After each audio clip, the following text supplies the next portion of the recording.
Good day, grade 10 students. Welcome to English class. I am teacher Arnel, always ready to learn and to give you learning. Today, all together, we will discover our personal challenges in life. This module comprises various texts which help you discover your personal challenges in understanding your innermost sense of self. Sense of self is commonly known as personal identity. This identity is revealed through actions, thoughts, capabilities, disabilities, beliefs, inclinations, likes, and dislikes. The positive and negative attributes we possess simply tell the world who we are and what we are capable of. These attributes affect the way we respond to a certain situation or challenges that may lead to our failure or success. In this lesson, you will learn to recognize the true sense of self by discovering your personal challenges as well as enhancing your positive traits to overcome such challenges.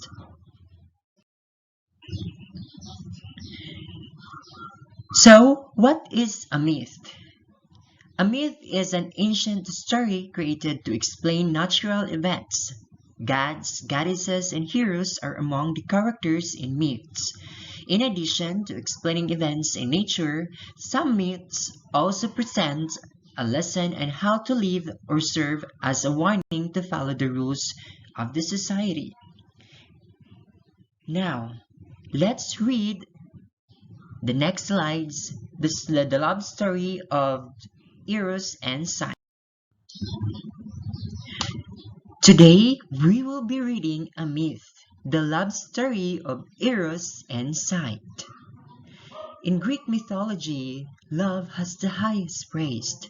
Psyche, meaning soul in Greek, was an impressive mortal girl surpassing in beauty even the goddess of love, Aphrodite.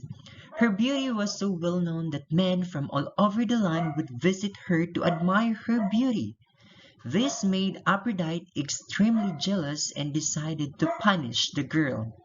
She ordered her son Eros, who could make someone fall in love by hitting them with his arrows, to make Psyche fall in love with the vilest and despicable creature who walked on earth. However, when Eros gazed upon Psyche, he fell in love with her himself.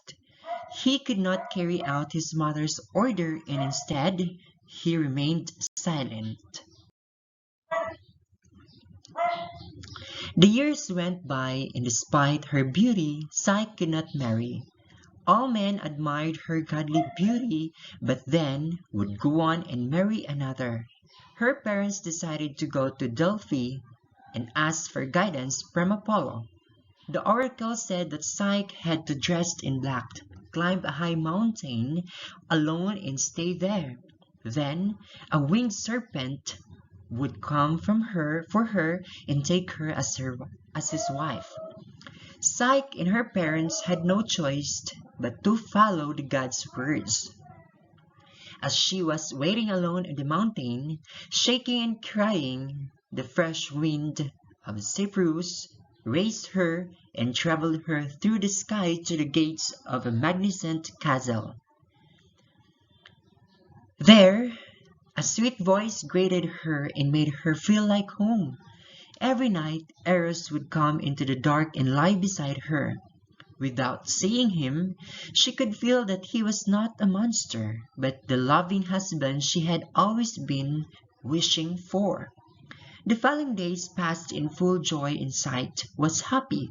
However, she missed her family and felt sorry for them. So she asked Eros to let her see them, and he granted her wish, after warning her not to be influenced by them. Otherwise, their relationship will be destroyed and she will suffer a lot. The next day, her two sisters, carried by the wind, arrived to the palace.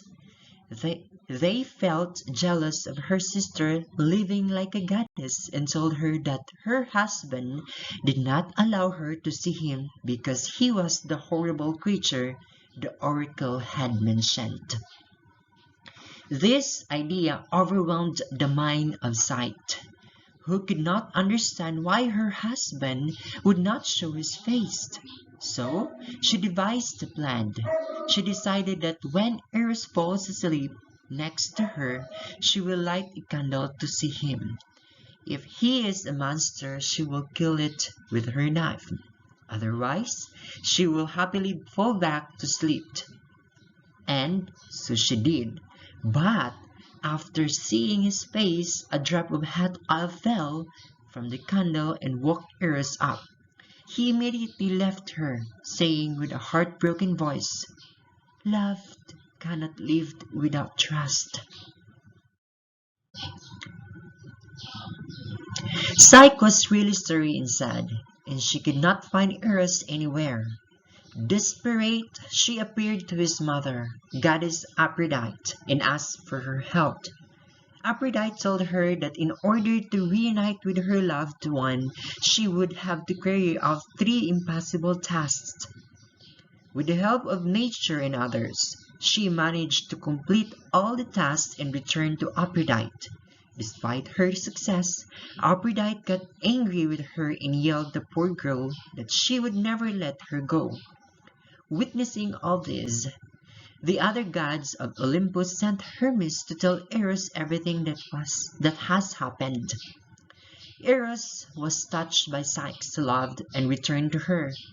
From that day on, the couple lived happily together. As a wedding gift, Zeus allowed Psyche to taste the drink of the gods, ambrosia, making her immortal. Aphrodite was also happy because now that Psyche was immortal, the men would forget about her and worship once again the true goddess of beauty. So that ends the story of the myth of love story of Eros and Psyche. Now, if you really have listened the story, you will answer the following question. Now let's check your comprehension. Number 1. What caused the hostility of Aphrodite towards Psyche? Is it A. Psyche married her son Eros? Is it B. Psyche surpassed Aphrodite's beauty? Or is it C. Eros fell in love with Psyche? Or it's either gods and nature helped Psyche with her tasks? If you answer letter B, Psyche surpassed Aphrodite's beauty, then you are correct.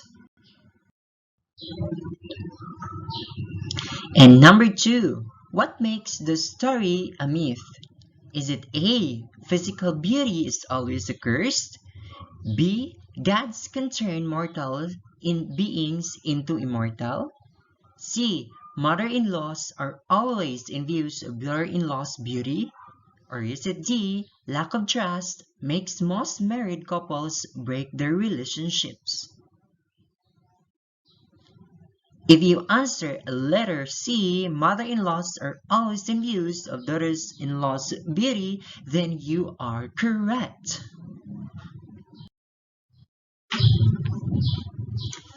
Now let's move on to number 3. What is the moral of the story? Is it A, people should always worship the gods? Or is it B, trust is important for the love to grow? Is it C, jealousy or envy makes a person live miserably? Or is it D, people must obey their parents and their gods to avoid punishment? If you answer letter B, trust is important for the love to grow, then you are correct. Number 4. The personal challenges displayed by Aphrodite in the story are A, envy and abuse of power, B, procrastination and self-destruction, C, hostility and foolishness, D. Hard-headedness and lack of contentment? Well, if you answer letter A, envy and abuse of power, then you are correct. Last but not the least, number 5, what prevailing trait of sight made her surpass the challenges? Is it A, obedience? Or is it B, faithful? Or is it C, perseverance? Or is it D, acceptance? Well, if you answer letter C, perseverance, then you are correct. So we have just read the story of the Eros and Psyche, and now the personal challenges. Now let's define personal challenges. What is personal challenges? It is considered obstacles in life. These are the negative behaviors, bad traits, negative emotions, things people dislike, poor habits, troubles, and negative responses to different situations. These are just some of the personal challenges encountered by most people. Pride, envy, egocentricity, abuse of power, foolishness, self-destruction, boastfulness, procrastination, lack of contentment, hard-headedness, hostility, and many more. These challenges commonly known as weaknesses which may cause a lot of difficulties and even miseries. Now let's talk about intensive pronoun. What is intensive pronoun? An intensive pronoun refers back to another noun or pronoun in the sentence in order to emphasize it. For example, the mayor himself presented the prize. So the mayor is the noun being emphasized. It is called the antecedent of the intensive pronoun. The antecedent of pronoun is the thing the pronoun refers to. So let's understand example. So in intensive pronoun example number 1, Sarah can open it herself. Now, Sarah is the noun being emphasized. It is called the antecedent of the intensive pronoun herself. The antecedent of pronoun is the thing the pronoun refers to, which is Sarah.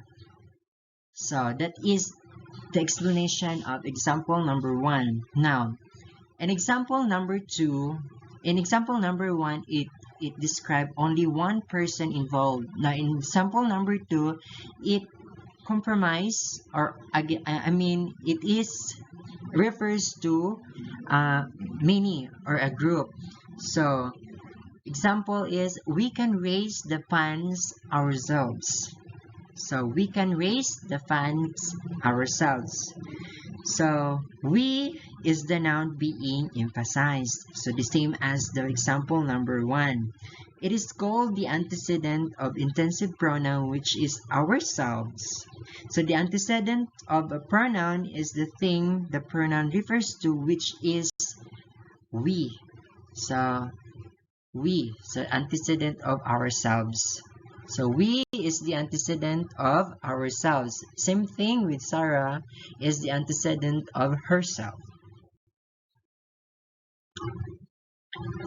So, as what I have told you a while ago, personal challenges are considered obstacles in life. These are the negative behaviors and negative emotions, dislike, poor habits, troubles, and all other negative responses that cause difficulties in attaining something for oneself. So, an intensive pronoun refers back to another noun or pronoun in the sentence in order to emphasize it. So, we just get to go back. We just reviewed it.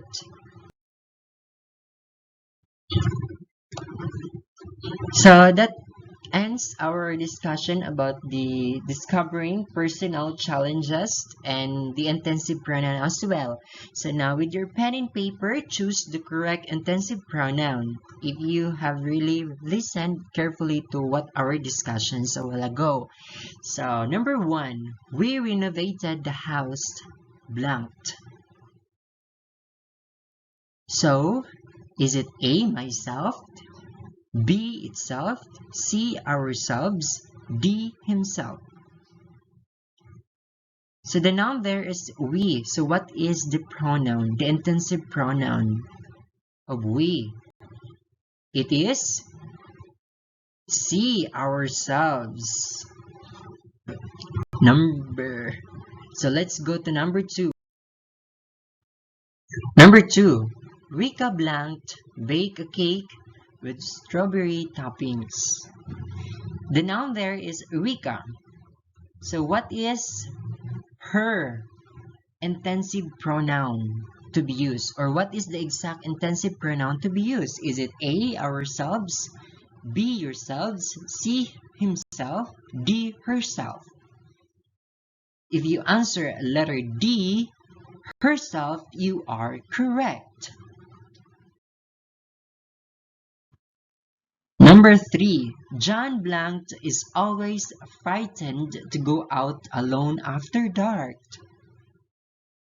Our noun there is John.